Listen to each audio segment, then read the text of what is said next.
किसी घर में, किसी परिवार में जब किसी का जन्म होता है तो कितना सुख का क्षण होता है।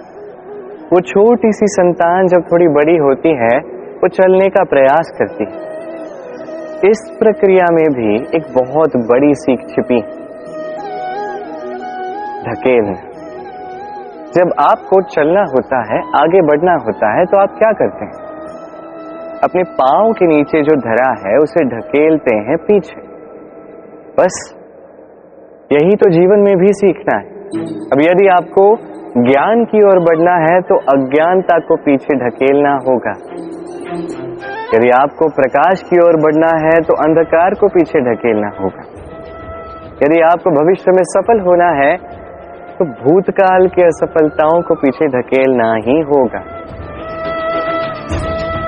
जो जल बहते बहते रुक जाता है उसे हम नाला कहते हैं, उससे दुर्गंध आती। किंतु जो जल बहता जाता है वही पवित्र होता है। तो आप भी कर्म करते जाएं, कभी मत रुकिए और मेरे साथ प्रेम से कहिए राधे राधे। विष और अमृत, इन दोनों पर इस संसार का चक्र चलता है। समुद्र मंथन किया गया तो इसमें भी इन दोनों की प्राप्ति हुई। पहले विष मिला, फिर अमृत। जीवन मंथन में भी यही प्राप्त होते हैं। अब ये विष जो है ये अमृत से कहीं अधिक शक्तिशाली है और इसलिए कहीं अधिक घातक भी। अब समझते हैं विष क्या है। कोई भी वस्तु या भाव यदि मात्रा से अधिक आपके पास हो, आवश्यकता से अधिक आपके पास हो, तो वो आपके लिए विष बन सकता है। चाहे वो धन हो, शक्ति हो, मान हो, आदि इत्यादि। यदि आपके पास कुछ भी ऐसा है जो आवश्यकता से अधिक मात्रा में आपके पास है तो उसे बांटना सीख जाइए। यदि आप बांटना सीख गए तो यही विष आपके लिए अमृत बन जाएगा और उनके लिए भी अमृत बनेगा जिन्हें सहायता की आवश्यकता है। तो बांटना सीख जाइए और मेरे साथ प्रेम से कहिएगा राधे राधे। मनुष्य भी कितना विचित्र प्राणी, अधिक से अधिक धन अर्जित करने की चेष्टा में अपने शरीर को ही नष्ट करता है, अपनी शक्ति खो देता है, अपना सामर्थ्य खो देता है। और जो धन अर्जित कर भी लिया वो कहाँ जाता है? उसी शक्ति और उसी सामर्थ्य को पुनः प्राप्त करने। अब कुछ लोग तो जीवन ऐसे जीते हैं जैसे इनका कभी अंत ही नहीं होगा, किंतु अंत तो सभी का होगा। और जब ये अंत निकट आता है मनुष्य को आभास होता है कि उसने जीवन जिया ही नहीं। इसका कारण क्या है? लालसा। लालसा जन्म देती है लालच को, लालच जन्म देता है आपके ही विनाश को। इसलिए आज आपके पास जो भी है, जैसा भी है, उसके साथ जीवन जी, पूर्ण रूप से जीवन जी। आपके पास जितना भी धन है, शक्ति है, मान है, उसे सब में बांटना सीखिए। बांटने से प्रेम बढ़ता है और प्रेम से ये जीवन और भी अधिक सुखमय हो जाता है। तो आइए और इसी प्रेम के साथ कहिए राधे राधे। अग्नि, चौथा तत्व, सबसे अधिक महत्वपूर्ण, उससे भी अधिक भयावह। कभी अग्नि को नियंत्रित रूप से चूल्हे पर जलते हुए देखें। ये अग्नि हमें अन्न पका के देती है जिससे हमें शक्ति मिलती है।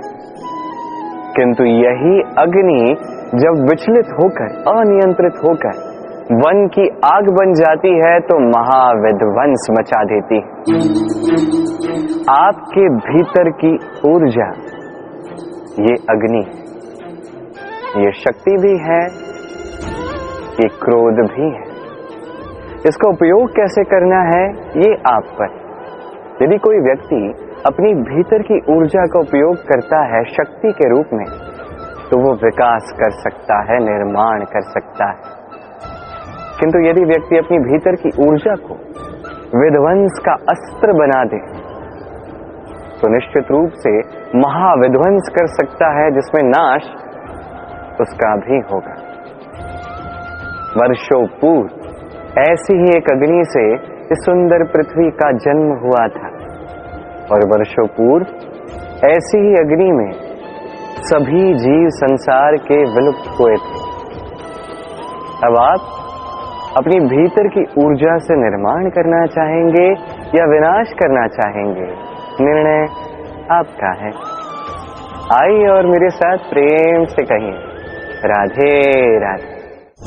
पांचवा तत्व आकाश, नभ, व्योम। क्या है ये? भ्रम है या सत्य?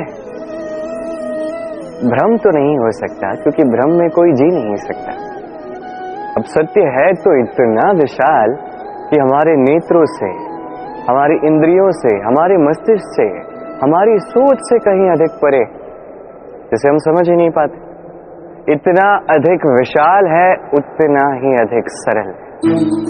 इतना अधिक अंधकारमय है, उतना ही अधिक प्रकाश भी यही प्रदान करता है। देखा जाए तो ये जीवन संचालक है, किंतु यदि क्रुद्ध हो जाए तो प्राण हरने में संकोच नहीं करता।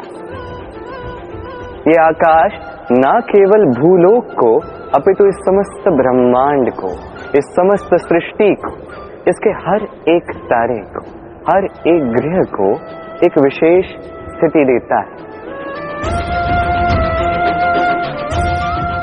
इसका स्वयं का कोई अस्तित्व तो नहीं, किंतु ये हम सभी को अस्तित्व देता है। यही महानता है आकाश की। आकाश एक भाव है महानता का, जो सोच से उत्पन्न होता है। आप भी आकाश की ही भांति ये सोच अपना लीजिए। आपका जीवन भी आकाश की ही भांति महान और विशाल होगा। और तब ये मन ये प्रसन्न होकर कहेगा, राधे राधे। ये दीप, इसका प्रकाश भले ही अल्प हो, ये हमारी सकारात्मकता का संकेत रहता है। आपने कभी देखा होगा, अंधकार में विशाल किसी सागर में एक नौका को मार्ग कौन दिखाता है? एक टिमटिमाता दीप। एक चक्रवात में फंसे किसी व्यक्ति की सहायता ये दीप करता है, जो सकारात्मकता का प्रतीक। ये दीप मैंने प्रज्वलित किया है क्योंकि ये दीप हमारे लिए आशा का प्रतीक है। जब तक हम में सकारात्मकता रहेगी, ये दीप प्रज्वलित रहेगा।